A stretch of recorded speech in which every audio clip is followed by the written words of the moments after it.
าธุสาธุเรากำลังไปไหว้พระธาตุจอมจำปาพญาศรีสุนาคราชสาธุสาธุขออนุญาตถ่ายเด้อสิ่งศักดิ์สิทธิ์ทั้งหลายเผยแพร่วัดว่าอารามใครพบเห็นคือมีโชคอันนี้คือทางไปเนาะโอ้ยจะแม่นยากลำบากแต่พี่น้องเอ้ยโอ้โอ้ยสาธุสาธุภู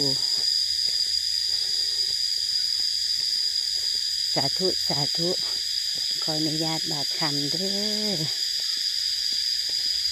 บริเวณเป็นไงเสียงธรรมชาติ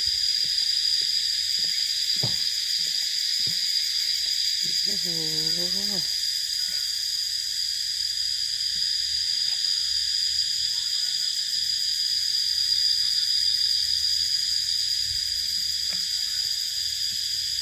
กำลังเดินเข้าไปข้างใน